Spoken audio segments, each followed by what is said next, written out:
तर इथे एक मी वाटी घेतलेली आहे मोठी आणि इथे एक छोटी वाटी पोहे घेतलेले आहेत. तर ह्या पोह्याला मी स्वच्छ असं चाळून घेतलेलं आहे. आता इथे ह्या पोह्याला आपण धुवायची ती गरज अजिबात नाही. ह्या वाटीमध्ये आपण ओतून घेणार आहोत.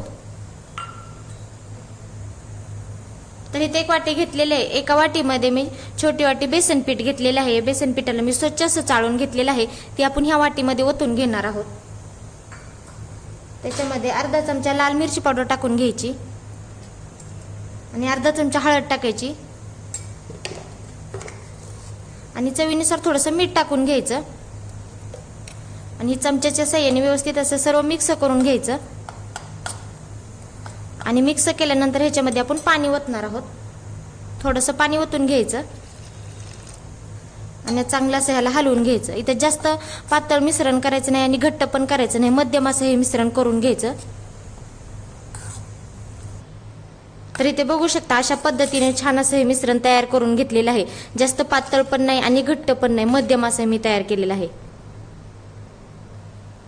आता आपण हे बेसन पिठाचं मिश्रण जे तयार केलेलं आहे ना, ते आपण ह्या पोह्यामध्ये ओतून घेणार आहोत. तर सगळं असं ह्याच्यामध्ये ओतून घ्यायचं.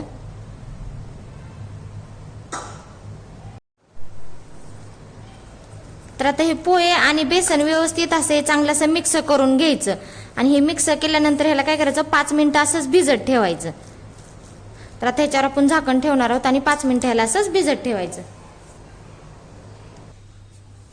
तर इथे बघू शकता आपले 5 मिनिटं झालेले आहेत आणि हे मिश्रण पोहे पण छान असे भिजलेले आहेत. तर इथं बघा छान असं पोहे पण आपले हे भिजून झालेले आहेत. आता थोडंसं ह्याच्यामध्ये पाणी टाकायचं आणि व्यवस्थित असं हे मिक्स करून घ्यायचं. थोडंसं पाणी टाकल्यानंतर असं छान असं मिक्स केल्यानंतर आता हे काय करायचं, साईडला ठेवायचं आणि इथं मिक्सरचं भांडं घ्यायचं आणि ह्या मिक्सरच्या भांड्यामध्ये आपण हे मिश्रण टाकून घेणार आहोत. थोडंसं ह्याच्यामध्ये टाकून घ्यायचं.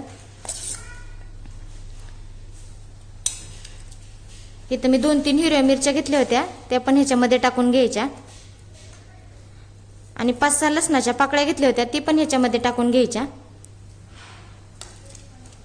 आणि थोडीशी कोथिंबीर टाकायची आणि ह्याच्यामध्ये थोडंसंच पाणी ओतायचं आणि ह्याला बारीक असं आपण वाटून घेणार आहोत.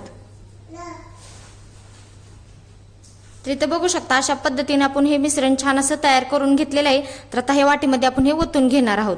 तर सर्व असं ह्याच्यामध्ये ओतून घ्यायचं. इथं थोडंसं मिक्सरचं भांडं विसरून घेतलेलं आहे आणि ती ह्याच्यामध्ये पाणी आपण ओतून घेतलेलं आहे. तर आता व्यवस्थित असं हे मिक्स करायचं. तर इथं आणखी आपल्याला थोडंसं पाणी लागणार आहे. तर जास्त नाही पाणी ओतायचं, थोडं थोडं करीतच असं ओतून घ्यायचं.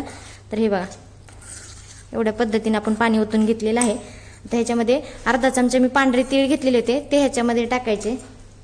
अर्धा चमचा जिरं घेतलेलं आहे, ते पण ह्याच्यामध्ये टाकून घ्यायचं आणि एक बारीक असा कांदा घेतला होता, त्याला बारीक असा चिरून घेतलेला आहे, ती पण ह्याच्यामध्ये टाकून घ्यायचा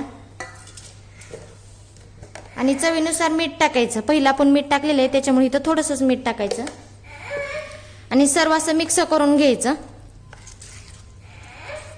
तर इथे छान असं हे मिक्स करून घ्यायचं आणि आता ह्याच्यावर पाणी ही वतायची गरज नाही. तर आपलं इथं मिश्रण छान तयार पण झालेलं आहे. तर अशाच पद्धतीने आपण छान असं मिश्रण तयार करून घेतलेलं आहे. तर चला आता पुढची तयारी करून घेऊया. तर इथं गॅसवरती एक पॅन ठेवलेला आहे. पॅन आपला गरम पण झालेला आहे. त्यामध्ये आपण तेल टाकून घेणार आहोत. तर थोडंसं असं तेल टाकून घ्यायचं आणि उलंतीच्या साहाय्याने व्यवस्थित असं पसरवून घ्यायचं आणि गॅस थोडासा मध्यमच ठेवायचा. जे आपण मिश्रण तयार करून घेतलेलं आहे ना, ते ह्याच्यामध्ये आपण सोडून घेणार आहोत. तर असं मी ते एक पळी घेतलेलं आहे, ते ह्याच्यामध्ये सोडून घ्यायचं आणि पळीच्या साहाय्याने व्यवस्थित असं हे पसरवून घ्यायचं आणि गॅस हा मध्यमच ठेवायचा. मध्यम गॅसवरती चांगलं लालसर होईपर्यंत आपण याला भाजून घेणार आहोत.